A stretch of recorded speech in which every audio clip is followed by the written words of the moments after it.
आज कक्षा 10 के फिजिक्स का पहला चैप्टर प्रकाश का परावर्तन के बारे में हम लोग पढ़ेंगे।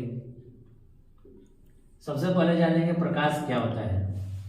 प्रकाश एक बाह्य भौतिक कारक है जो किसी वस्तु पर पड़ने के बाद परावर्तित होता है तो हमें वह वस्तु दिखाई देता है। हम प्रकाश को नहीं देख सकते हैं। प्रकाश जब तक किसी वस्तु पर पड़कर नहीं लौटता है तब तक कोई वस्तु हमें दिखाई नहीं देता है। प्रकाश एक प्रकार की ऊर्जा है, जैसे कि विद्युत ऊर्जा के कारण ही बल्ब जलता है और ऊर्जा के रूप में रूपांतरित होता है। इस तरह से प्रकाश एक प्रकार की ऊर्जा है। प्रकाश एक विद्युत चुंबकीय तरंग है। प्रकाश को एक स्थान से दूसरे स्थान तक गति करने के लिए किसी प्रकार के माध्यम की आवश्यकता नहीं होती है और प्रकाश का निर्वात में चाल 3 × 10⁸ मीटर पर सेकेंड होता है। प्रकाश जिन स्रोत से निकलता है उसे प्रकाश स्रोत कहते हैं। माने वैसे स्रोत जिनसे प्रकाश निकलता है उसे प्रकाश स्रोत कहते हैं। प्रकाश के आधार पर वस्तुएं दो प्रकार की होती हैं। एक प्रदीप्त, वैसी वस्तु जिनसे प्रकाश उत्पन्न होता है उन्हें प्रदीप्त कहते हैं, जैसे सूर्य, तारे, दीपक। और वैसी वस्तु जिनसे प्रकाश उत्पन्न नहीं होता है उसे अप्रदीप्त कहा जाता है। जब प्रकाश एक सीधी रेखा में गमन करती है तो उसे किरण कहते हैं और बहुत सारे किरणों के समूह को किरण पुंज कहा जाता है। किरण पुंज 3 प्रकार के होते हैं। किरण पुंज 3 प्रकार के होते हैं। एक अभिसारित किरण पुंज, वैसा किरण पुंज जिसमें सारी किरणें एक ही बिंदु पर आकर फोकसित होती हैं, एक ही बिंदु पर आकर पड़ती हैं, उन्हें अभिसारी कहा जाता है। और वैसा किरण पुंज जिसमें किरणें एक बिंदु से निकलकर चारों तरफ फैल जाती हैं, उन्हें अपसारी किरण पुंज कहा जाता है। जब प्रकाश की किरणें एक दूसरे के समांतर गति करती हैं तो उसे समांतर किरण पुंज कहा जाता है। प्रकाश का एक खास गुण होता है, कुछ ऐसी वस्तुएं होती हैं जो प्रकाश की किरणों को अवशोषित करती हैं और दूसरे दिशा में विकृत कर देती हैं। प्रकाश की इस घटना को प्रकाश का प्रकीर्णन कहा जाता है। प्रकाश के प्रकीर्णन के ही कारण चंद्रमा का प्रकाश दूसरे दिशा से किसी और दिशा में चला जाता है। पदार्थ प्रकाश के आधार पर 3 भागों में बांटा गया है। एक होता है पारदर्शी, वैसे पदार्थ जिनके आर पार आसानी से दिखाई दे या जिनसे होकर प्रकाश आसानी से पार करे उसे पारदर्शी कहा जाता है, जैसे कांच, हवा, जल। उसके साथ साथ फिर होता है पारभासी, वैसे पदार्थ जिनसे प्रकाश आंशिक रूप से आर पार जाता है या जिसके आर पार धुंधला दिखाई देता है उसे पारभासी कहा जाता है, जैसे तेल लगा हुआ कागज या घिसा हुआ शीशा। फिर तीसरा आता है अपारदर्शी, वैसे पदार्थ जिसके आर पार दिखाई न दे या जिससे होकर प्रकाश आर पार न जा सके उसे अपारदर्शी कहा जाता है, जैसे पत्थर, ईंट इत्यादि।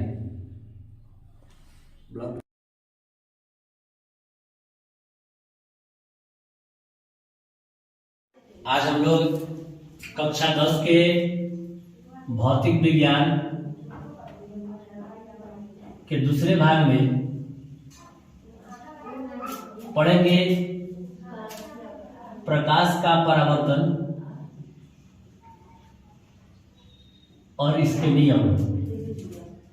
प्रकाश का परावर्तन का अर्थ ही होता है प्रकाश का लौटना। प्रकाश का परावर्तन का मतलब होता है प्रकाश का लौटना, अर्थात प्रकाश जब किसी चमकीले सतह पर पड़ती है तो उसी माध्यम में लौट जाती है। जैसे यदि प्रकाश हवा से आती है तो हवा में लौटे, जल से आता है तो जल में लौटे और ठोस पदार्थ से आता है तो ठोस पदार्थ में लौटे, एक ही माध्यम में लौटे। तो जब प्रकाश किसी वस्तु पर पड़कर उसी माध्यम में लौटती है तो प्रकाश की इस घटना को प्रकाश का परावर्तन कहते हैं। एक सतह, चिकना चमकीला सतह जिसका एक भाग रंगा हुआ है, एक चिकना चमकीला सतह जिसका एक भाग रंगा हुआ है उसे परावर्तक सतह कहा जाता है। और प्रकाश स्रोत से निकलने वाली किरण को आपतित किरण कहते हैं। प्रकाश स्रोत से निकलने वाली किरण को आपतित किरण कहते हैं। परावर्तक सतह के जिस बिंदु पर आपतित किरण पड़ती है उसे आपतन बिंदु कहा जाता है। प्रकाश स्रोत से निकलने वाली आपतित किरण परावर्तक सतह के जिस बिंदु पर पड़ती है उसे आपतन बिंदु कहते हैं। और जब ये बिंदु पर पड़ने के बाद उसी माध्यम में वापस लौट जाती है तो उसे परावर्तित किरण कहते हैं। दूसरे शब्दों में कहा जाए तो आपतित किरण परावर्तक सतह पर पड़ने के बाद जब उसी माध्यम में लौटती है तो उसे परावर्तित किरण कहते हैं। आपतन बिंदु पर डाले गए लंब को अभिलंब कहते हैं। आपतन बिंदु पर डाले गए लंब को अभिलंब कहते हैं। आपतित किरण और अभिलंब के बीच जो कोण बनता है उसे आपतन कोण कहते हैं, जिसे कि I द्वारा दर्शाया जाता है।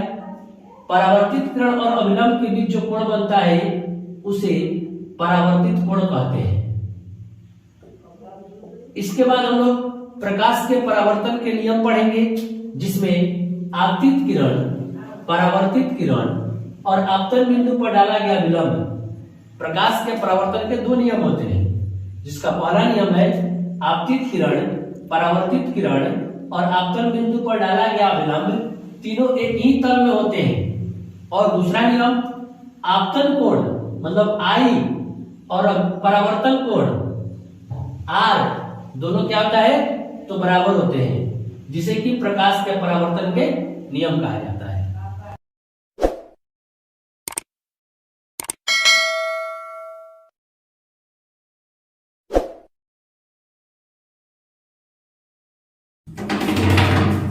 पिछले वीडियो में हम लोगों ने वर्ग 10 के भौतिक विज्ञान के प्रकाश के परावर्तन और उसके नियमों के बारे में समझा था।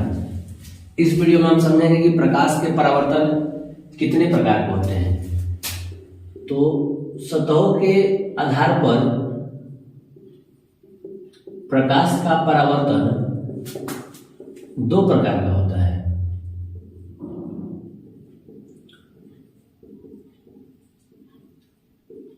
सतह के आधार पर प्रकाश का परावर्तन दो प्रकार का होता है।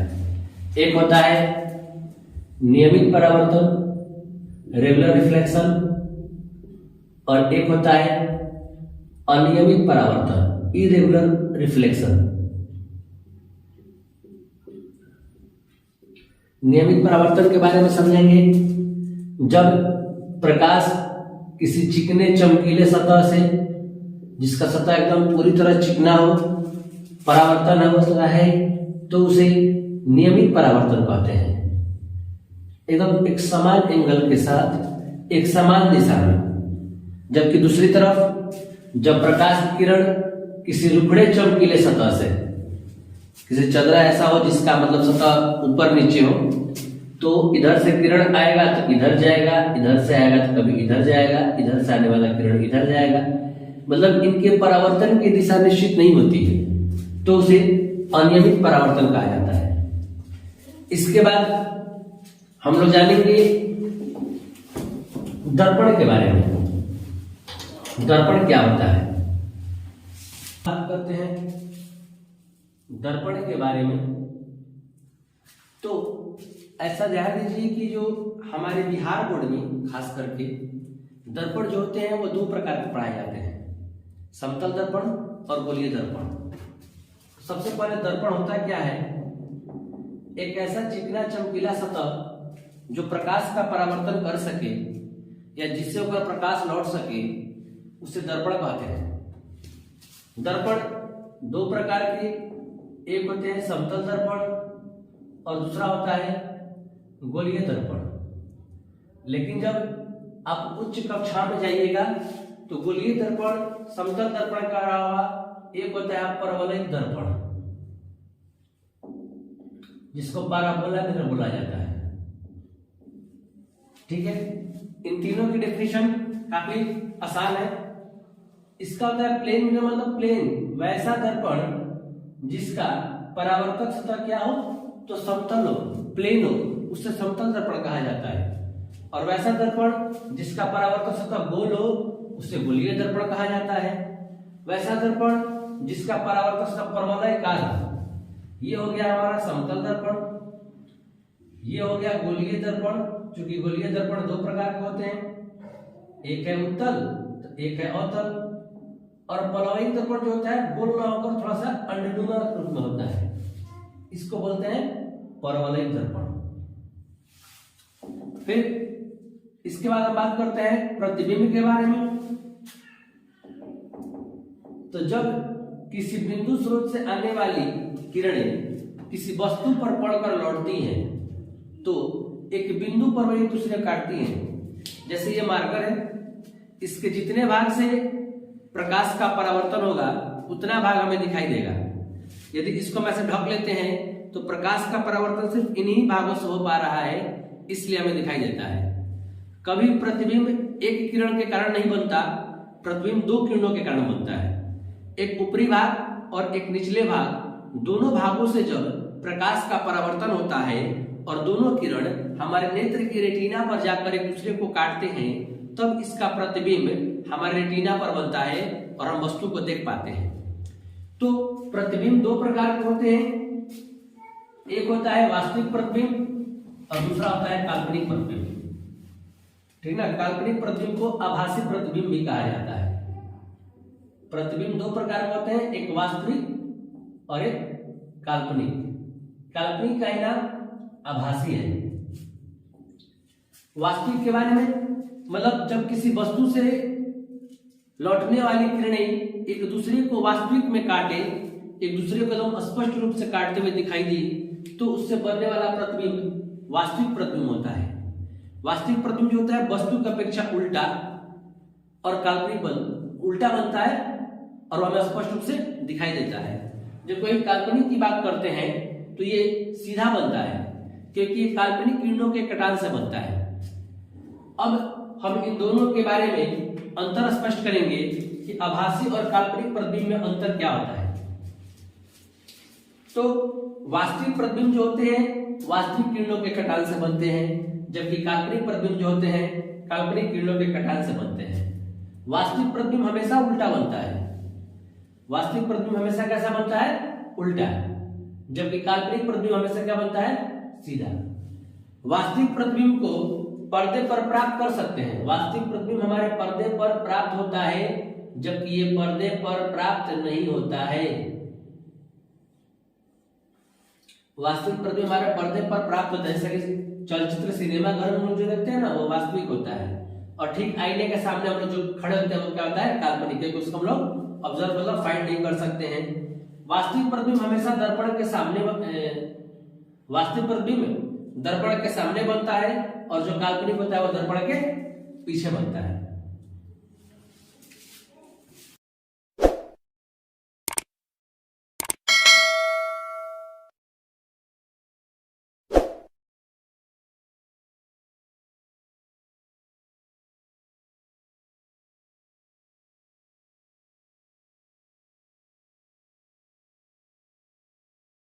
आज हम लोग कक्षा 10 के फिजिक्स के पहले पाठ प्रकाश के परावर्तन में प्रकाश का विपरिवर्तन, प्रकाश का पार्श्व परिवर्तन और विवर्तन की घटना के बारे में समझेंगे। प्रकाश के विपरिवर्तन में होता है क्या कि यदि किसी वस्तु का प्रतिबिंब उसके क्षैतिज अक्ष के परितः 180 डिग्री पर घूम जाता है तो उसे प्रकाश का विपरिवर्तन कहते हैं। और जब उदग्र अक्ष के परितः 180 डिग्री घूम जाता है तो उसे पार्श्व विपरिवर्तन कहते हैं। किसी वस्तु द्वारा बनने वाला प्रतिबिंब, जैसे कि P लिखा हुआ है,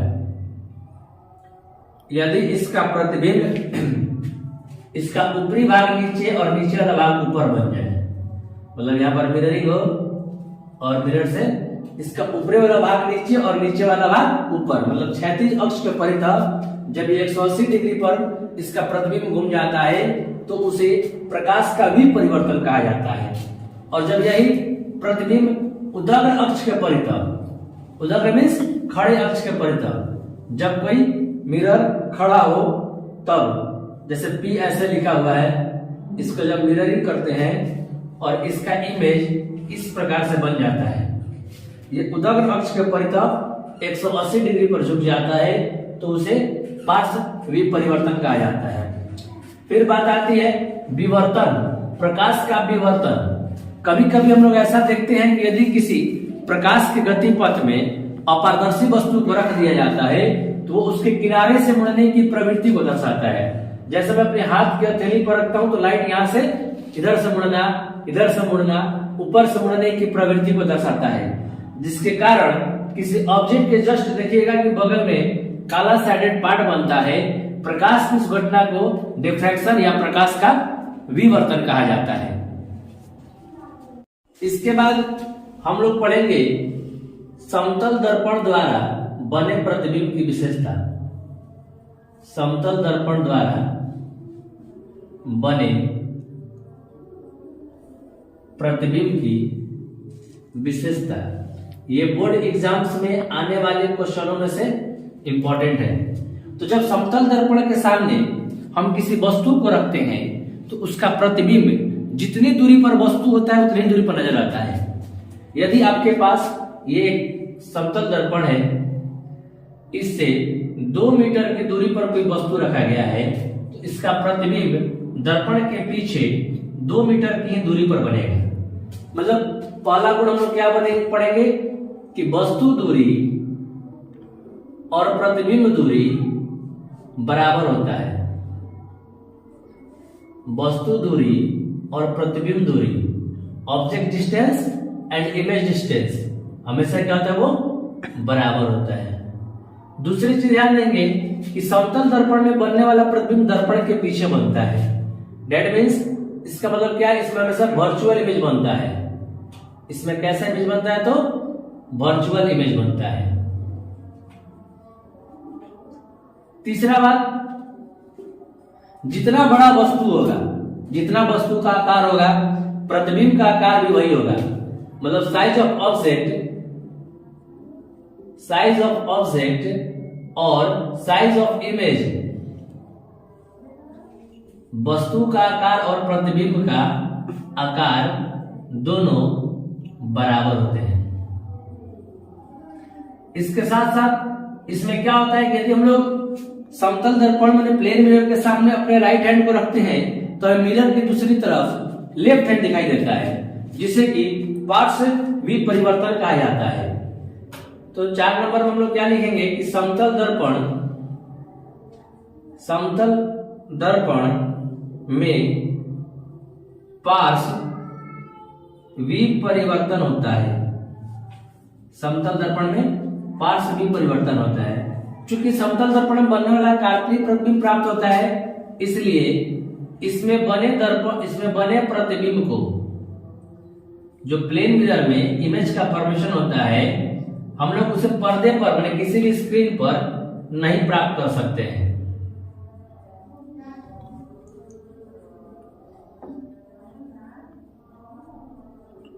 ये हमारा समतल दर्पण का गुण है। यदि ऐसा कहा जाए कि समतल दर्पण में कोई ऑब्जेक्ट 15 मीटर की दूरी पर है तो उसका इमेज भी 15 मीटर की दूरी पर ही बनेगा। वस्तु दूरी और प्रतिबिंब दूरी के बीच की दूरी क्या हो जाएगा, तो मिरर से जितने डिस्टेंस पर वस्तु होगा उतना ही डिस्टेंस प्रतिबिंब होगा। सिर्फ उसको हम लोग डबल कर देंगे। अब हम लोग पढ़ेंगे गोलीय दर्पण that means a spherical mirror, और इसके बाद जैसा कि हम पहले के वीडियो में पढ़ चुके हैं कि गोलीय दर्पण किसी खोखले गोले का कटा हुआ भाग होता है। जैसे एक गोला है, ये भी एक गोला है। एक गोले का आउटर पार्ट कलर कर देते हैं, बाहरी भाग, और एक का अंदर वाला भाग।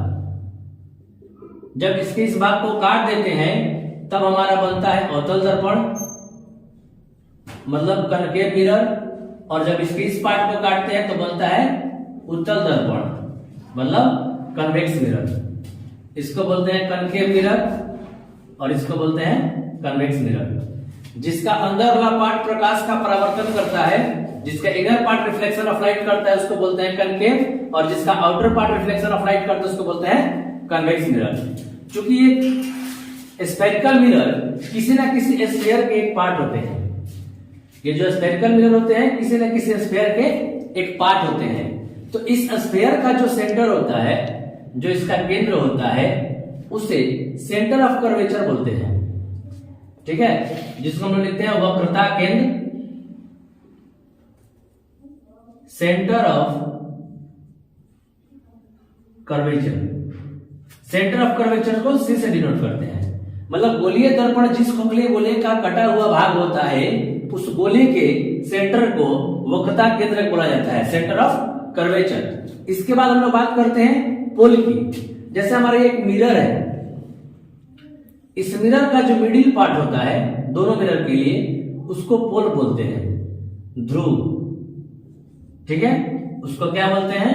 ध्रुव। मैंने दर्पण के मध्य बिंदु को ध्रुव बोला जाता है और इसे पी से हम लोग डिनोट करते हैं। पोल और सेंटर ऑफ कर्वेचर को मिलाकर जो लाइन जाता है, pole and centre of curvature को मिलाकर जो लाइन जाता है, उसको बोलते हैं प्रिंसिपल एक्सिस।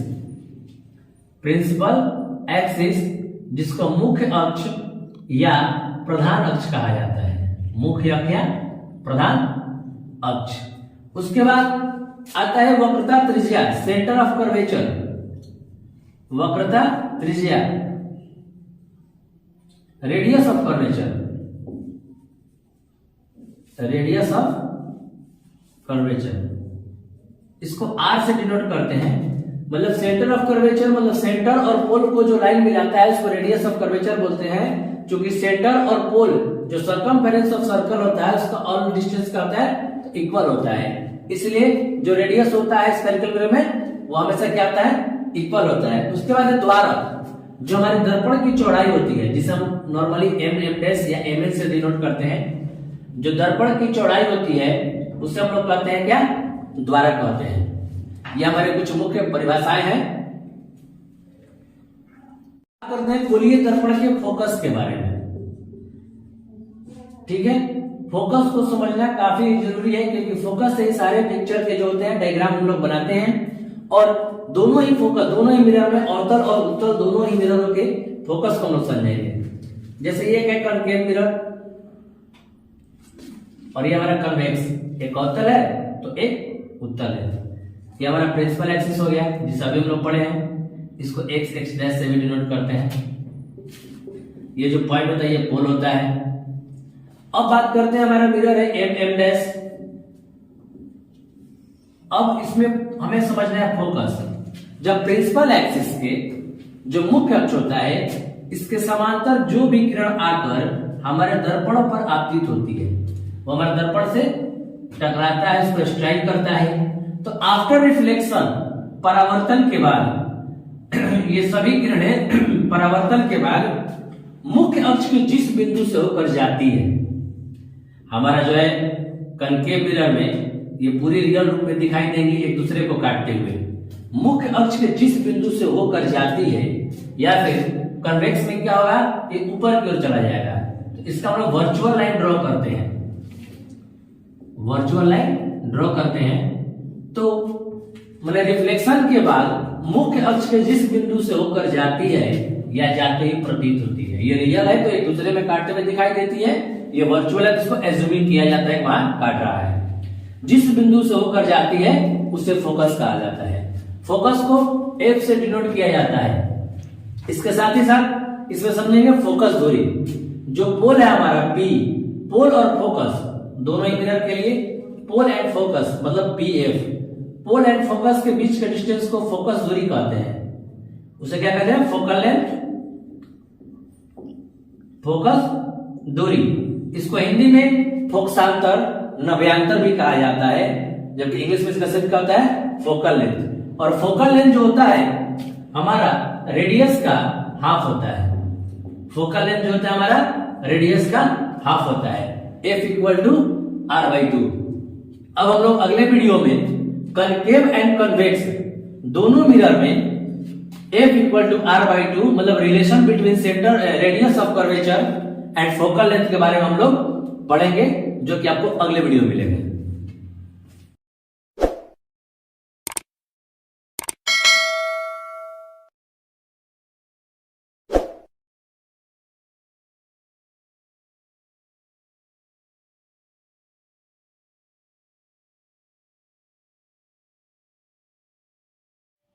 आज के इस वीडियो में हम लोग कक्षा 10 के गोलीय दर्पण में फोकस दूरी और वक्रता त्रिज्या में संबंध के बारे में पढ़ेंगे। मतलब गोलीय दर्पण में हमें सिद्ध करना है a बराबर r/2 या r = 2f। तो चूंकि गोलीय दर्पण दो प्रकार के होते हैं, अवतल और उत्तल, तो सबसे पहले हम लोग प्रारंभ करेंगे अवतल दर्पण में। सबसे पहले हम लोग अवतल दर्पण में सिद्ध करेंगे कि a बराबर r/2 कैसे होता है। सबसे पहले एक अवतल दर्पण को बनाते हैं। m डैश प्रिंसिपल एक्सिस लेते हैं x डैश, इसका पोल p है।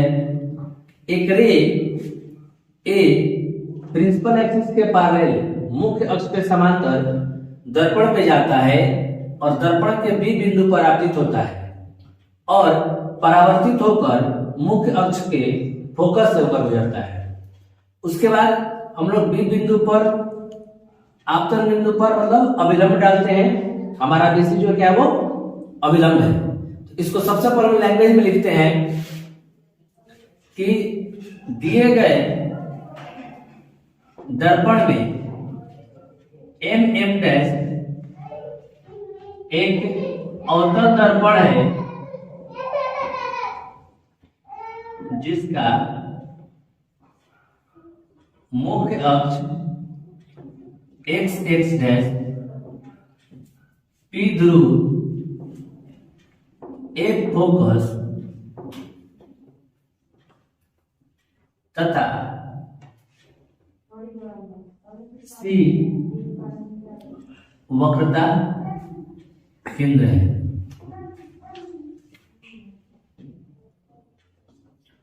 मुख्य अक्ष के समांतर एक किरण दर्पण के B बिंदु पर आपतित होती है तथा F फोकस से होकर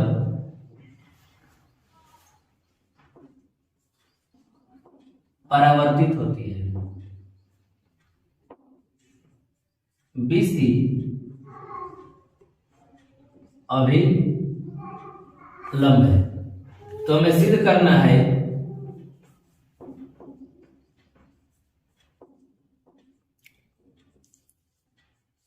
F = r/2। ये हमारा लैंग्वेज हो गया। इस फिगर की चर्चा हो गई। इसके बाद हम लोग इसको सिद्ध करेंगे। चूंकि AB किरण x के पैरेलल है, AB पैरेलल है x डैश के, तो एंगल ABC मतलब ये angle equal to angle BCF मतलब ये दोनों एंगल इक्वल हो जाएंगे, जिसको हम लोग अल्टरनेट एंगल या एकांतर कोण कहते हैं। इसके बाद प्रकाश के परावर्तन के नियम से, प्रकाश के परावर्तन के नियम से आपतन कोण ABC = CBF परावर्तन कोण, ये दोनों क्या आ जाएंगे, बराबर हो जाएंगे। तो हमारा I = R है और ये भी एंगल I है। तो हम लोग इक्वेशन 1 और 2 से क्या पाते हैं कि एंगल R = I। समीकरण 1 तथा 2 से एंगल BCF = एंगल CBF। हमारा जो ये दोनों एंगल हो गए इस त्रिभुज में, ये दोनों एंगल क्या हो गए, इक्वल हो गए। अब लिखेंगे त्रिभुज BCF में एंगल BCF = एंगल CBF। तो चूंकि ट्रायंगल में दो इक्वल एंगल के सामने के जो साइड होते हैं, अपोजिट साइड होते हैं, वो इक्वल होते हैं। तो BCF के सामने है BF और CBF के सामने है CF। मतलब हमारा क्या होगा, तो BF = CF हो जाएगा। जब B P के निकट हो तब। ध्यान दीजिएगा, जब हमारा बी बिंदु, यदि ए बी किरण, ए किरण कुछ इस प्रकार से जाए कि जो मुख्य अक्ष से बिल्कुल सटे हुए हो, जब पी के निकट हो, उस सिचुएशन में क्या हो जाएगा कि जो हमारा बीएफ है वो पीएफ के इक्वल हो जाएगा, क्योंकि यहां से किरण परावर्तित होगी, तो जो हमारा पीएफ है और पीएफ दोनों क्या है, वो इक्वल हो जाएगा। ये हमारा इक्वेशन 3 था और ये इक्वेशन 4। समीकरण 3 तथा 4 से हम लोग क्या पाते हैं कि सी एफ इक्वल टू क्या आ जाएगा, P F. C F equal to P F. इसके बाद हम लोग चित्र पे ध्यान देंगे, जो हमारा पीसी है वो वक्रता त्रिज्या है। पीसी इक्वल टू हम लिख सकते हैं C F plus P F, मतलब ये पूरा भाग को दो पार्ट में, ये पी एफ हो गया और ये सी एफ, दोनों के सम के इक्वल। तो पीसी होता है आर, सी एफ के जगह पर हम लोग पी एफ लिख सकते हैं, क्योंकि सी एफ और पी एफ दोनों इक्वल है। तो पी एफ हमारा फोकल लेंथ है, आर इक्वल टू 2f, या फिर कहे तो f इक्वल टू r/2। मतलब इससे हमें यह रिजल्ट मिलता है कि जो फोकस दूरी होता है वक्रता त्रिज्या का आधा होता है, या फिर कहा जाए तो वक्रता त्रिज्या फोकस दूरी का दुगना होता है। ये क्वेश्चंस हमारे ऑब्जेक्टिव क्वेश्चंस के लिए, ये फॉर्मूला न्यूमेरिकल्स के लिए और ऑब्जेक्टिव क्वेश्चन के लिए बहुत ही इंपॉर्टेंट है। ठीक इसके बाद हम लोग पढ़ेंगे उत्तल दर्पण में फोकस दूरी और वक्रता त्रिज्या के बीच संबंध। अब हम लोग बात करते हैं उत्तल दर्पण में। हम लोग उत्तल दर्पण सिद्ध करने का कि जो फोकल लेंथ होता है वो रेडियस का हाफ होता है। सबसे पहले हम एक उत्तल दर्पण बनाते हैं। एम डैश हमारा जो है उत्तल दर्पण है, X X dash principal axis है, एक रे पैरेलल जाता है बी पर, फॉल करता है तो ये रिटर्न किया जाता है ऊपर की ओर। इसका वर्चुअल ले फोकस से होकर जाता है, ये डायरेक्शन हम लोग लेते हैं डी, और जो परपेंडिकुलर है वो वक्रता केंद्र से होकर जाता है, इसको नाम देते हैं ई। अब इसमें हमें सिद्ध करना है कि F इक्वल टू r/2। सबसे पहले इस चित्र की वर्णन करते हैं। दिया गया दर्पण एम डैश एक उत्तल दर्पण है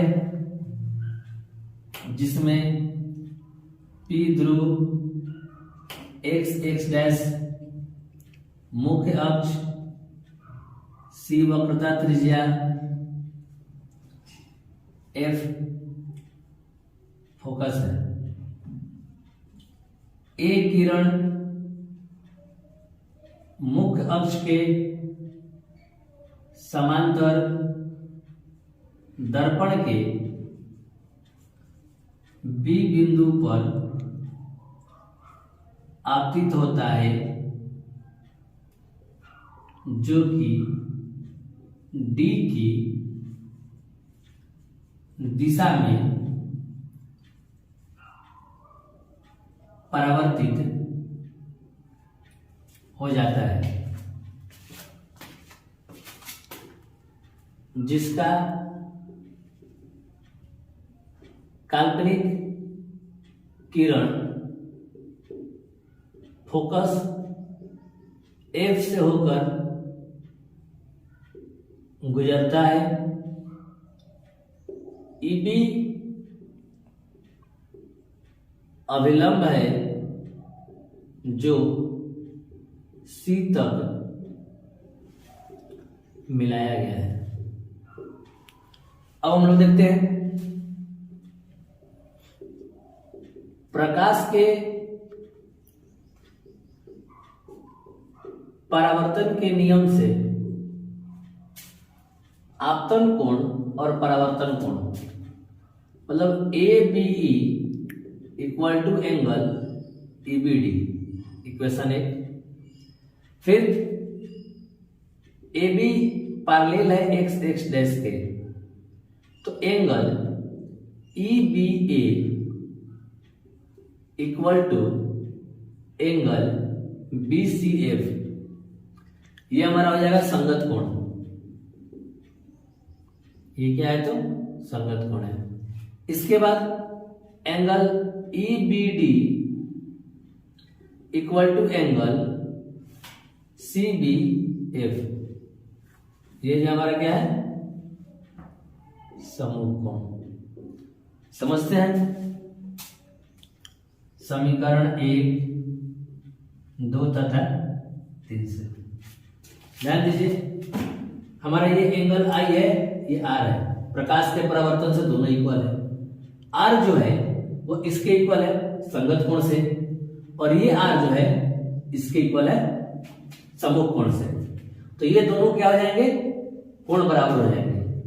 तो angle F C B equal to angle C B F.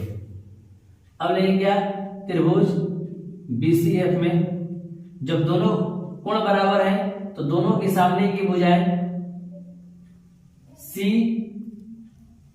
F equal to B F, ठीक अवतल दर्पण की तरह। इसके बाद ठीक अवतल दर्पण की तरह हम लोग चलेंगे।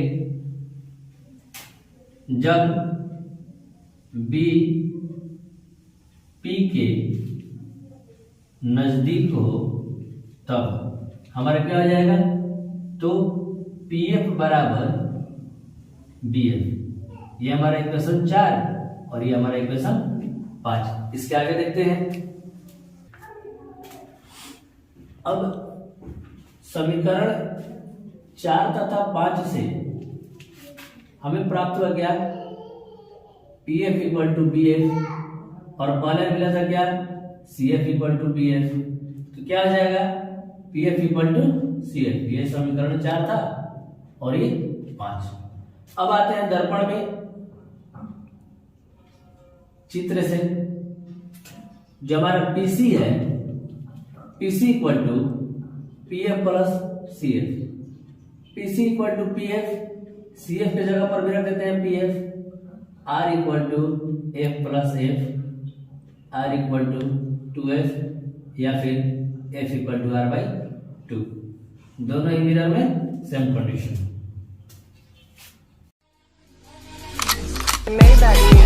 Can anybody out there hear me? Hear me? 'Cause I just wanna say.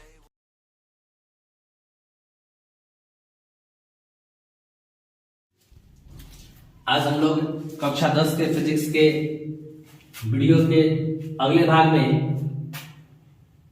अवतल दर्पण द्वारा रेखाओं के उपयोग जानेंगे। जैसे कि पहली स्थिति होती है कि जब प्रकाश की किरण मुख्य अक्ष के समांतर आती है। यहां कहने का मतलब यह है कि जब प्रकाश की किरणें मुख्य अक्ष के समांतर अवतल दर्पण पर आती है तो क्या होता है। ठीक है, फिगर हम लोग बनाते हैं जिसमें mm डैश एक अवतल दर्पण है। तो जब कोई किरण मुख्य अक्ष के समांतर आती है तो वह परावर्तित होकर फोकस से होकर चली जाती है। ऐसा ही कंडीशन उत्तल दर्पण में भी होता है। चूंकि ये किरण वास्तविक रूप से कटती है और उत्तल दर्पण में काल्पनिक रूप से कटता है, तो जब प्रकाश की किरण मुख्य अक्ष के समांतर आती है तो वह फोकस से होकर परावर्तित हो जाती है। ये ऑब्जेक्टिव क्वेश्चंस है, जो कि आगे कंपटीशन में भी ये सब आते हैं कि मतलब मुख्य अक्ष के समांतर आने वाली किरणें से परावर्तित है, याद रखेंगे फोकस है। इसकी दूसरी स्थिति होती है जब किरण वक्रता केंद्र से होकर दर्पण पर आपतित होती है। तो जब किरण वक्रता केंद्र से होकर दर्पण पर आपतित होती है, पी है, एफ और सी, तो जब किरण सी से होकर दर्पण पर जाए तो चूंकि केंद्र और इसके बीच, दर्पण के बीच 90 डिग्री का कोण बन जाता है। तो जब कोई किरण वक्रता केंद्र से होकर दर्पण पर आपतित होती है तो उसी दिशा में परावर्तित होती है, तो उसका होगा, तो वह वक्रता केंद्र से ही होकर परावर्तित हो जाती है। एक अन्य स्थिति, तीसरा स्थिति होता है कि जब प्रकाश की किरण फोकस से होकर आपतित हो। तीसरा स्थिति है जब प्रकाश की किरण फोकस से आपतित हो। सेम सिचुएशन उत्तल के लिए भी होता है। जब प्रकाश की किरण फोकस से होकर आपतित होती है, जब प्रकाश की किरण फोकस से होकर आपतित होती है तो वह मुख्य अक्ष के समांतर परावर्तित होती है, तो वह मुख्य अक्ष के समांतर परावर्तित होती है। इन्हीं तीनों रेखाओं का प्रयोग करके हम लोग अवतल और उत्तल दर्पण के विभिन्न स्थितियों में बनने वाले प्रतिबिंब के बारे में पढ़ेंगे। अब हम लोग अवतल दर्पण की विभिन्न स्थितियों में बने प्रतिबिंब के बारे में पढ़ेंगे। तो सबसे पहले हम जानेंगे अवतल दर्पण में कौन कौन सी स्थितियां उत्पन्न होती है। सबसे पहले हम एक अवतल दर्पण बनाते हैं और इसके सभी बिंदुओं को लिख लेते हैं, जैसे पी ध्रुव, एफ फोकस, सी वक्रता केंद्र। अब इसमें क्या क्या स्थितियां उत्पन्न होती है। सबसे पहली स्थिति, जब वस्तु P मतलब ध्रुव तथा फोकस के बीच हो। हमारी पहली स्थिति आती है जब वस्तु ध्रुव और फोकस के बीच हो। दूसरी स्थिति, जब वस्तु F अर्थात फोकस पर स्थित हो। ठीक है। स्थिति 3, जब वस्तु फोकस और वक्रता केंद्र के बीच स्थित हो। स्थिति 4, जब वस्तु वक्रता केंद्र पर हो। स्थिति 5, जब वस्तु वक्रता केंद्र तथा अनंत के बीच हो। और स्थिति 6, जब वस्तु अनंत पर हो। अब हम लोग इन 6 स्थिति में किसी वस्तु का बने प्रतिबिंब, उसकी प्रकृति, उसके आकार, इन सभी विषयों पर चर्चा करेंगे और देखेंगे कि यदि किसी वस्तु को ध्रुव और फोकस के बीच, या फोकस पर, फोकस और वक्रता केंद्र के बीच, या वक्रता केंद्र पर, या वक्रता केंद्र या अनंत के बीच, या अनंत पर रखने पर वस्तु का प्रतिबिंब कहां बनता है। अब हम लोग स्थिति 1 के बारे में बात करते हैं, जब वस्तु ध्रुव और फोकस F के बीच स्थित होता है। जैसा कि फिगर में दर्शाया गया है कि एक वस्तु AB है जो कि ध्रुव और फोकस के बीच स्थित है, उसका प्रतिबिंब दर्पण के पीछे बनने वाले प्रतिबिंब जो होते हैं काल्पनिक होते हैं, और दिखाई दे रहा है कि वस्तु से क्या है, वो बड़ा है। मतलब जब वस्तु दर्पण और ध्रुव और फोकस के बीच स्थित रहता है, तब जब वस्तु दर्पण के ध्रुव और फोकस के बीच स्थित रहता है तो उसका प्रतिबिंब दर्पण के पीछे काल्पनिक, सीधा तथा वस्तु से बड़ा बनता है। अवतल दर्पण के सिर्फ एक यही स्थिति है जिसमें वस्तु का काल्पनिक प्रतिबिंब बनता है। कभी कभी क्वेश्चन में आ जाता है कि अवतल दर्पण में किसी वस्तु का काल्पनिक प्रतिबिंब कहां बनता है, तो आप याद रखेंगे जब वस्तु फोकस और ध्रुव के बीच स्थित हो तब। अब देखेंगे स्थिति नंबर 2। स्थिति नंबर 2, जब वस्तु फोकस पर स्थित रहता है।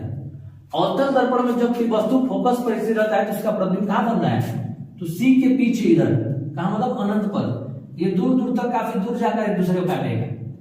तो जब वस्तु ए पर स्थित रहता है तो उसका प्रतिबिंब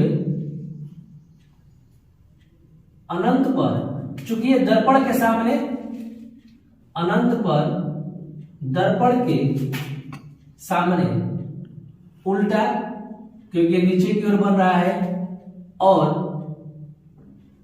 वस्तु से बहुत बड़ा बनता है। इसके बाद हम आएंगे स्थिति नंबर 3। स्थिति नंबर 3 है कि जब वस्तु को फोकस और वक्रता केंद्र के बीच रखा जाता है। तो जब वस्तु फोकस और वक्रता केंद्र के बीच स्थित होता है तो उसका प्रतिबिंब वास्तविक, उल्टा तथा वस्तु से बड़ा बनता है। इसके बाद हम देखेंगे स्थिति नंबर 4। नंबर 4 में जब वस्तु वक्रता केंद्र मतलब सी पर स्थित हो, ये सामान्यतः 10th बोर्ड के एग्जाम में बार बार आने वाला है कि चित्र से इसका वर्णन करें, तो इसको काफी ध्यान देंगे।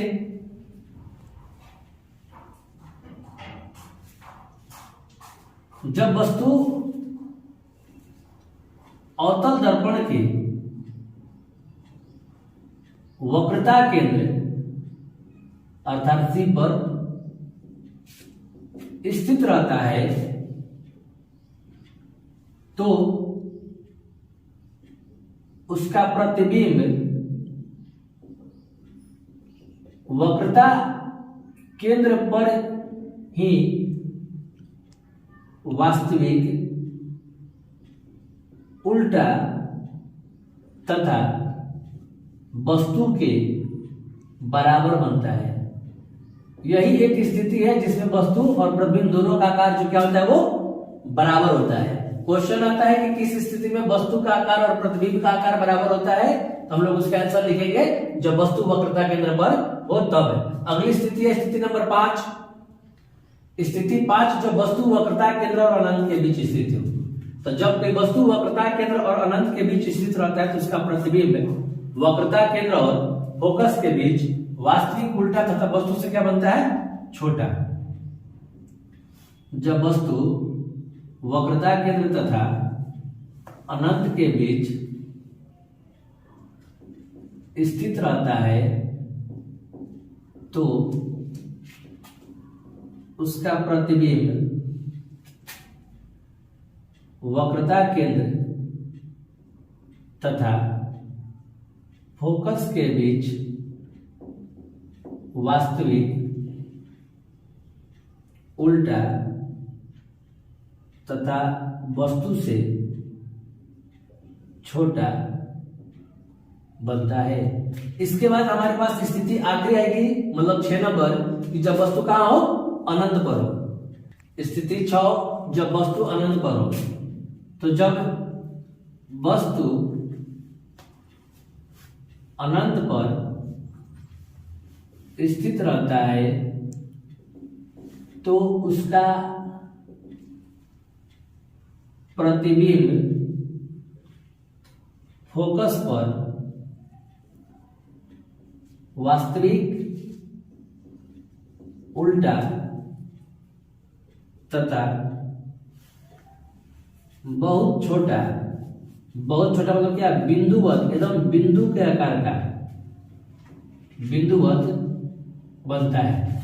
इन छह स्थितियों के शॉर्ट ट्रिक समझने के लिए, आसानी से समझने के लिए आप हमारे अगले वीडियो को जरूर देखें, जिसमें आपको इन छह स्थिति में के शॉर्ट ट्रिक्स जो आपको आसानी से याद हो जाए, और उसके साथ साथ उत्तल दर्पण में जो प्रतिबिंब की स्थितियां होती हैं उसके बारे में चर्चा हम लोग अगले वीडियो में करेंगे। Can anybody out there hear me? Hear me? 'Cause I just wanna say.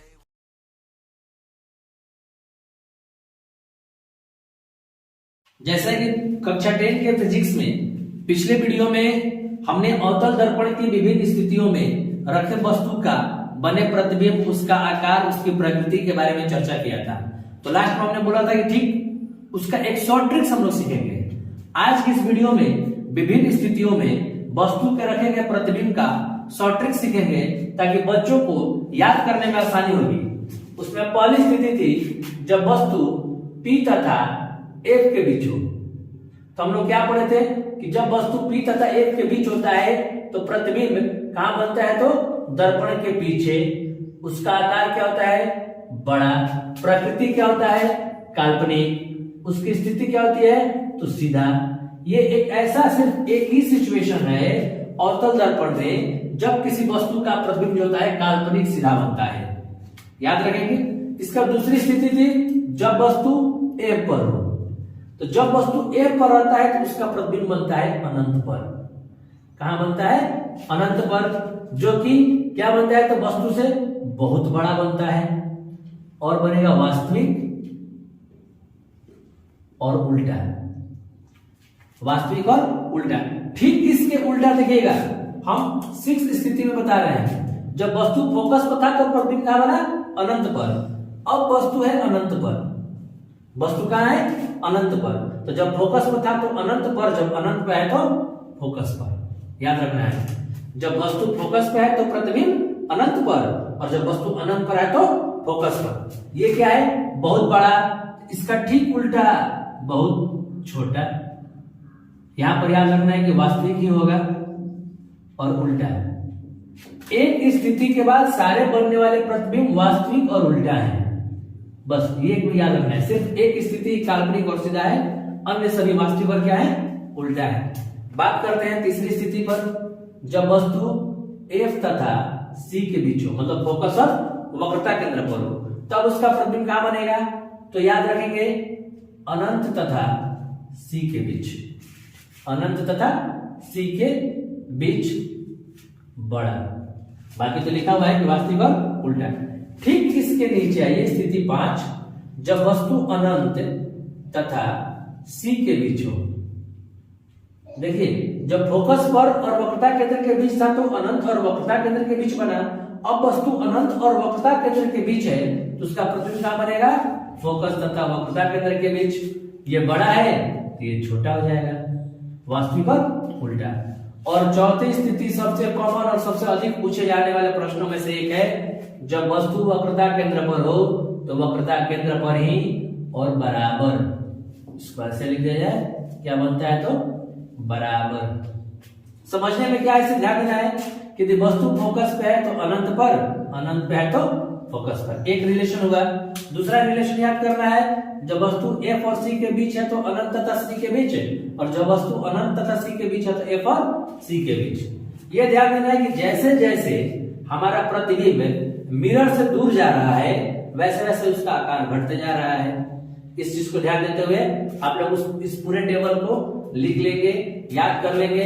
याद नहीं आए, दूसरी जो है वो छठा है, तीसरा जो है वो पांचवा है, चौथा जो है सब एक समान है, और पहली स्थिति से है जिसमें काल्पनिक और सीधा प्रतिबिंब बनता है। कभी कभी क्वेश्चन आ जाता है कि अवतल दर्पण के किस स्थिति में वस्तु का काल्पनिक प्रतिबिंब बनता है, तो याद रखेंगे कि जब वस्तु फोकस और ध्रुव के बीच स्थित हो तब, ठीक है। और उसके बाद किस स्थिति में वस्तु का दर्पण के पीछे प्रतिबिंब बनता है, उसका विषय होता है। दूसरे तरह से क्वेश्चन आता है कि वक्रता केंद्र पर रखे वस्तु का प्रतिबिंब कहां बनता है, तो वक्रता केंद्र पर ही और बराबर। इसकी संरचना सबसे अधिक मात्रा में आती है।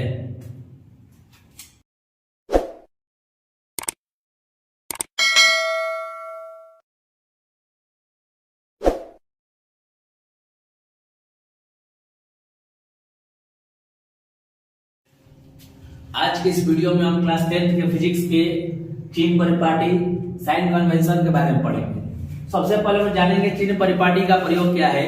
तो फिजिक्स के रिफ्लेक्शन और रिफ्रैक्शन दोनों चैप्टर्स के लिए, मतलब मिरर और लेंस दोनों के लिए ही न्यूमेरिकल्स जब हम बनाने जाते हैं तो उसमें एक महत्वपूर्ण भाग निभाता है चिन्ह परिपाटी। इसे समझने के लिए सबसे पहले हम लोग जानते हैं, आप लोग पढ़े हैं ज्यामितीय निर्देशांक को अंकित करना संख्या रेखा के बारे में, जिसमें संख्या रेखा में ये एक मूल बिंदु होता है, ये एक्स अक्ष होता है और इसको वाई अक्ष कहते हैं। जो संख्या रेखा का मूल बिंदु है वो हमारा दर्पण का ध्रुव हो जाता है। जैसे कि इसके दो फिगर में आपके सामने दर्शाते हैं, एक अवतल के लिए तो एक उत्तल के लिए। इसका ऑरिजिन क्या होता है, 0। तो ये हमारा हो जाता है अवतल दर्पण और ये हो जाता है उत्तल दर्पण। मतलब जो हमारा मूल बिंदु होता है वो हमारे दर्पण का ध्रुव हो जाता है, P। दोनों ही कंडीशन में जो हमारा मूल होता है क्या होता है, दर्पण का ध्रुव, पोल हो जाता है। और चूंकि नंबर लाइंस में लेफ्ट साइड डिस्टेंस नेगेटिव होता है और right side positive, upper right positive, lower right negative, दोनों में सेम कंडीशन। अब ध्यान देंगे कि मिरर में कभी भी ऑब्जेक्ट जो होता है हमेशा लेफ्ट साइड होता है। तो लेफ्ट साइड का डिस्टेंस ऑलवेज क्या होता है, नेगेटिव। मतलब जो वस्तु दूरी होगा, ऑब्जेक्ट डिस्टेंस क्या, तो वस्तु दूरी, दोनों के लिए क्या होगा, तो उसका सिंबल माइनस होगा, ठीक है। वस्तु दूरी क्या दर्शाते हम लोग, यू से, तो यू हमेशा हमारा क्या होगा, माइनस। अब बात करते हैं अवतल में। जो हमारा अवतल दर्पण होता है, जब इसमें काल्पनिक प्रतिबिंब बनता है, जैसे कि पिछले वीडियो में हम लोगों ने अवतल दर्पण के विभिन्न स्थितियों में बने प्रतिबिंब के बारे में पढ़ा, जिसमें एक स्थिति था जब ऑब्जेक्ट पोल और फोकस के बीच रहता है तो उसका इमेज कहां बनता है, इधर। तो जब अवतल दर्पण हो या उत्तल, जब काल्पनिक प्रतिबिंब बनता है तो वह दर्पण के पीछे बनता है। और उस स्थिति में जो इमेज डिस्टेंस होता है, वस्तु दूरी, इमेज डिस्टेंस, जो हमारा प्रतिबिंब दूरी होता है b, वो हो जाता है प्लस में। कब, जब प्रतिबिंब क्या बनता है, काल्पनिक। और ये भी ध्यान दें, हम लोग पहले ही पढ़ चुके हैं कि जो प्रतिबिंब काल्पनिक बनता है वो सीधा बनता है। ठीक है, ध्यान देना है कि object distance that means u का वैल्यू ऑलवेज नेगेटिव होता है, और इमेज डिस्टेंस जब वर्चुअल बनता है, काल्पनिक प्रतिबिंब बनता है, तो क्या होता है, प्लस। वही जब हमारा वास्तविक प्रतिबिंब बनता है, तब जब किसी वस्तु का वास्तविक प्रतिबिंब बनता है, उस स्थिति में जब उसका रियल इमेज बनता है, तो चूंकि रियल इमेज तो बनता ही नहीं है उत्तल में, कन्वेक्स में कभी नहीं बनता, जब भी बनता है तो कनकेव में। तो जब वास्तविक इमेज का फॉर्मेशन होता है तो हमारा इधर होता है। उस कंडीशन में v का वैल्यू हमारा क्या हो जाता है, तो निगेटिव। v क्या हो जाएगा, निगेटिव। जब वर्चुअल होगा उसमें पॉजिटिव, और जब रियल होगा तो निगेटिव। अब ध्यान देंगे फोकल लेंथ पर f, चूंकि कन्वेक्स का, उत्तल का फोकस इधर होता है, ठीक है, तो हमेशा क्या होता है, निगेटिव। और वही जब बात करेंगे उत्तल के लिए, कन्वेक्स मिरर के लिए, तो इसका इस साइड होता है फोकस, तो हो जाएगा पॉजिटिव। उसके बाद आती है height of image and height of object, वस्तु की ऊंचाई और प्रतिबिंब की ऊंचाई। तो सामान्य तौर पर जब भी वस्तुएं रखी जाती हैं तो इसके ऊपर रखी जाती हैं, तो हाइट ऑफ ऑब्जेक्ट जो हमेशा होता है क्या, पॉजिटिव। अब बात आती है हाइट ऑफ इमेज की। यदि हमारा वर्चुअल बनता है काल्पनिक बनता है तो प्रतिबिंब ऊपर की ओर बनता है, उस कंडीशन हो जाएगा प्लस। और वही जब रियल बनता है तो वह नीचे की ओर बनता है, उस कंडीशन हो जाएगा क्या, माइनस। तो हमें ये ध्यान देना है। अब दोनों के लिए एक शॉर्ट टर्म में जानेंगे कि क्या होते हैं।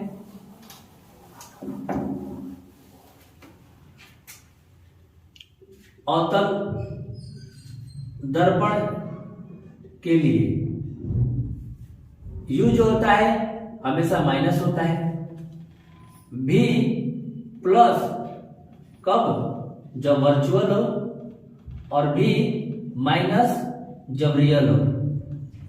ठीक है, जब रियल हो तो माइनस हो जाता है। F अवतल के लिए हमेशा क्या होता है, माइनस होता है। HI माइनस होता है, HO प्लस होता है। अब हम लोग बात करते हैं उत्तल के लिए, कन्वेक्स के लिए।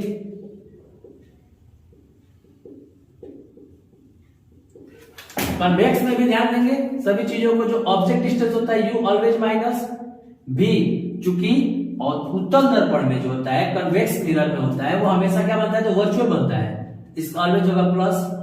A भी हो जाता है plus, height of image plus, क्योंकि वर्चुअल बनता है, और हाइट ऑफ ऑब्जेक्ट क्या होता है तो प्लस। इन चीजों को ध्यान रखेंगे और इसी के आधार पर हमें आगे न्यूमेरिकल्स बनाना है। इससे पहले दिए गए पिछले वीडियो में जो पोजीशन ऑफ इमेज का दर्शाया गया है आप उसे अवश्य देख लें। इसके बाद हम लोग इसके अगले वीडियो में मिरर फार्मूला प्रूफ करेंगे। मिरर फार्मूला जो कि कनकेव मिरर में होगा। अवतल दर्पण में जो हम लोग पढ़ते हैं mirror formula 1/b plus 1/u equal to 1/f। हमारा b जो है क्या, इमेज डिस्टेंस, u जो है ऑब्जेक्ट डिस्टेंस, और f जो है वो फोकल लेंथ। तो हमारे अगले वीडियो को देखना ना भूलें जिसमें पूरे डिटेल्स में आपको मिरर फार्मूला दिए रहेंगे।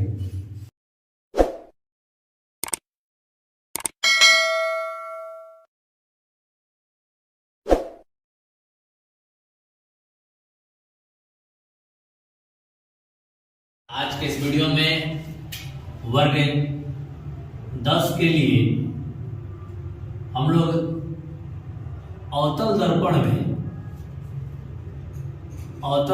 में वस्तु दूरी,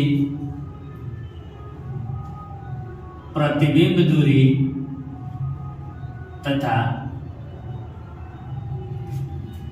फोकस दूरी के बीच संबंध स्थापित करेंगे। ठीक है, जैसे कि 1/b plus 1/u equal to 1/f, जहां b प्रतिबिंब दूरी, u वस्तु दूरी, f फोकस दूरी है। सबसे पहले इसका हम एक डायग्राम बनाते हैं, उसका इसका लैंग्वेज लिखेंगे। हम लोग सबसे पहले एक अवतल दर्पण बनाते हैं। M डैश मुख्य अक्ष, x डैश ध्रुव B है, F फोकस, C वक्रता केंद्र है। एक ऑब्जेक्ट AB है जिसे अनंत और वक्रता केंद्र के बीच रखते हैं, जिसका इमेज मिरर से रिफ्लेक्शन के बाद A dash B dash C और F के बीच बनता है। सबसे पहले चित्र की चर्चा करेंगे।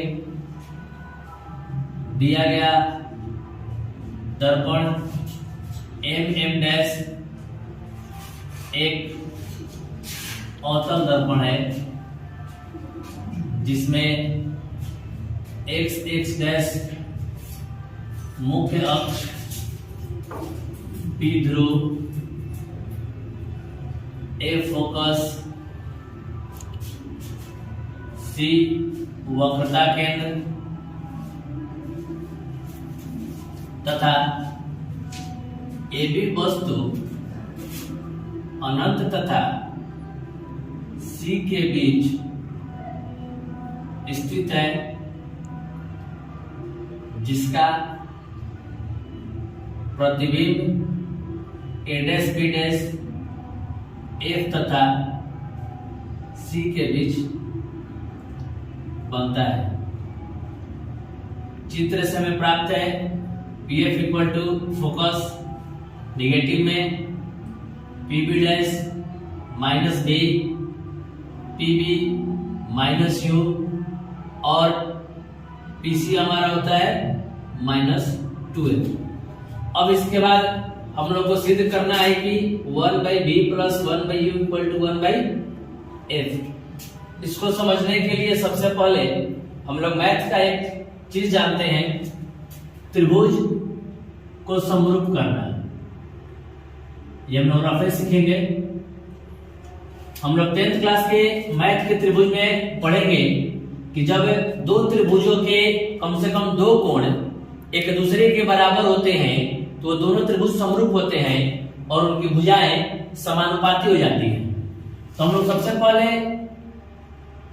इसमें लिखते हैं क्या कि ए से मुख्य अक्ष के समांतर किरण दर्पण के Q पर पड़ती है। ठीक है, Q से QL लंब x डैश है। Q बिंदु से QL लंब डालते हैं। अब हम लोग लेते हैं त्रिभुज A dash B dash C तथा त्रिभुज ABC में दोनों त्रिभुज को समरूप करते हैं। तो angle A dash B dash C equal to हो जाएगा एंगल ABC का, क्योंकि 90 डिग्री बन रहा है। Angle A dash C B dash equal to ACB, ये दोनों है समूह कोण। इसलिए हमारा त्रिभुज A dash B dash C समरूप हो जाएगा ABC का। तो पहले त्रिभुज का लंब, दूसरे त्रिभुज का लंब, पहले त्रिभुज का आधार और दूसरे त्रिभुज का आधार, ये हमारा जाएगा समीकरण 1। अब हम लोग त्रिभुज लेते हैं A dash B dash F तथा QMF में। उसी प्रकार ये भी त्रिभुज समरूप जब हो जाएगा तो इसका लंब, उसका लंब, इसका आधार और दूसरे त्रिभुज का आधार। जब Q बिंदु P के नजदीक हो तब ध्यान देंगे, जब ये Q बिंदु P के नजदीक हो जाएगा और एक Q किरण कुछ इसके सटे हुए आएगा, तो जब ये रिफ्लेक्टेड होगा तो Q P पर आपतित होगा, Q P पर आपतित होगा। तो हमें मिलेगा क्या, हम उसके लिए क्या प्रयोग करेंगे, A dash B dash QN की जगह पर हमारा AB हो जाएगा, क्योंकि AB पैरेलल टू QN। हम लोग यहां लिख देते हैं AB पैरेलल QN। तो ये दोनों क्या आ जाएंगे, QN की जगह पर क्या लिख देंगे AB, और B dash F by PF N equal to क्या आ जाएगा, P हो जाएगा। ये हो जाएगा हमारा समीकरण 2। समीकरण 1 में दोनों तरफ बाईं ओर की पद बराबर है तो दाईं ओर के पद भी बराबर होंगे। तो समीकरण 1 तथा 2 से हम लोग अब समीकरण 1 और 2 को बराबर करेंगे, जिससे हमें क्या प्राप्त होगा, तो हमें प्राप्त होगा B dash C by BC equal to B dash F by PF। हमें प्राप्त हुआ B dash C by BC equal to B dash F by PF। तो हम लोग B डैश C की जगह पर लिख सकते हैं PC माइनस PB डैश। ध्यान दीजिएगा, B डैश और C ये हमारा एक लाइन है, हमें सिर्फ इसका वैल्यू चाहिए, तो हम लोग इस पूरे में से इतना को माइनस कर देते हैं। फिर उसी तरह BC की जगह पर यदि मान लीजिए P है, यहाँ पर B है और यहाँ पे C है, हमें सिर्फ BC चाहिए, तो BC को लिख सकते हैं PB माइनस PC। दूसरी तरफ B' को लिख सकते हैं PB डैश माइनस PF और PF का वैल्यू पता है। PC जो हमारा है वक्रता त्रिज्या है, मतलब -2f।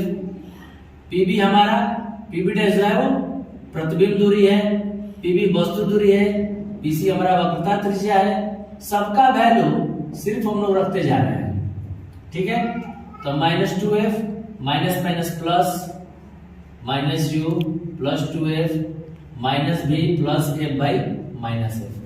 अब हम लोग क्रॉस मल्टीप्लिकेशन करते हैं, -f into -2f plus b minus b plus f into -u plus 2f multiply करते हैं।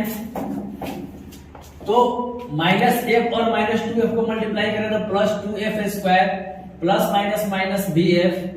अब इधर के टर्म्स को करते हैं तो minus minus plus ub plus minus minus 2bf plus minus minus fu plus plus plus 2f square. तो दोनों तरफ 2f स्क्वायर पॉजिटिव है, हमारा इधर bf है, इधर भी bf है, तो इधर लाएंगे तो पॉजिटिव हो जाएगा और ये नेगेटिव टर्म को भी इधर लाएंगे तो पॉजिटिव हो जाएगा। अब हमारा बचेगा fb plus fu equal to ub। चूंकि हमारे सारे टर्म्स रेसिप्रोकल ग्रुप में लाना है, हम लोग क्या करते हैं कि ub f से दोनों साइड डिवाइड कर देते हैं। तो हमें f d है, इसमें डिवाइड करेंगे ub f से, f u है, इसमें भी डिवाइड करेंगे u b f से, और ub है जिसमें डिवाइड करेंगे ub f से। तो ub खत्म, fu खत्म, fb खत्म, बच गया हमारा f बाई b, यहाँ बचा u, ये बच गया b और ये बच गया f। जब इसे हम सजाते हैं तो 1 by f equal to 1 by b plus 1 by u। इसे ही हम लोग दर्पण सूत्र कहते हैं। इसे क्या कहते हैं हम लोग? दर्पण सूत्र। कल के अगले वीडियो में हम लोग आवर्धन का व्यंजक प्राप्त करेंगे, उसके बाद न्यूमेरिकल प्राप्त करेंगे, और इस सप्ताह के लास्ट में आप लोगों को हमारे इस चैनल पर 10th क्लास की केमिस्ट्री चैप्टर 1 से शुरुआत होगा।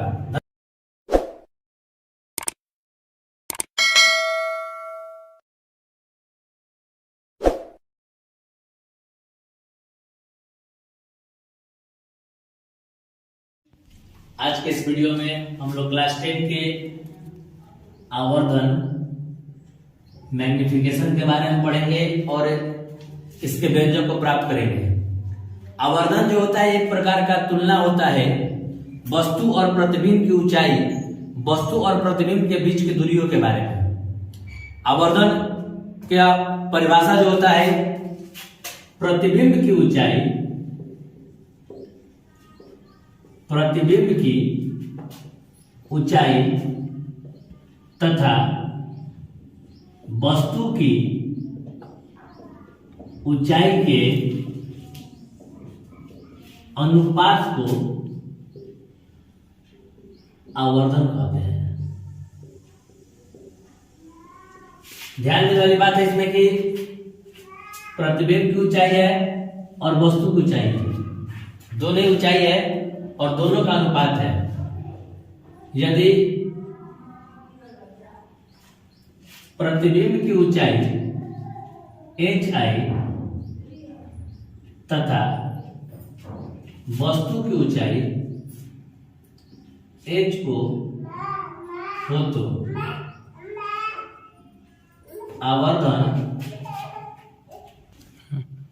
आवर्धन बराबर प्रतिबिंब की ऊंचाई बटा में वस्तु की ऊंचाई। चूंकि आवर्धन को m द्वारा दर्शाया जाता है, तो m बराबर hi बाई ho। चूंकि दोनों ऊंचाई है इसलिए आवर्धन का कोई मात्रक नहीं होता है। ये ऑब्जेक्टिव क्वेश्चन में आता है कि आवर्धन का मतलब, तो आवर्धन का कोई मतलब नहीं होता है। इसके बाद हम लोग अवतल दर्पण द्वारा बनने वाले प्रतिबिंब से आवर्धन का व्यंजक प्राप्त करेंगे। आवर्धन का व्यंजक दर्पण में m बराबर माइनस v/u होता है। अब हम लोग इसे सिद्ध करेंगे। अभी हम लोग पढ़े आवर्धन m बराबर माइनस v/u। अब इसे अवतल दर्पण हम लोग प्रूफ करेंगे।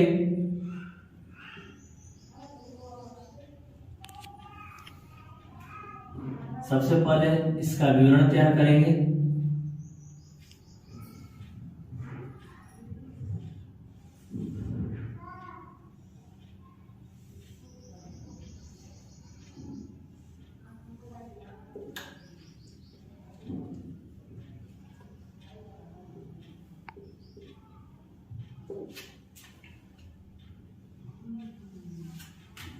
सबसे पहले इसका विवरण तैयार करेंगे कि दिया गया दर्पण m डैश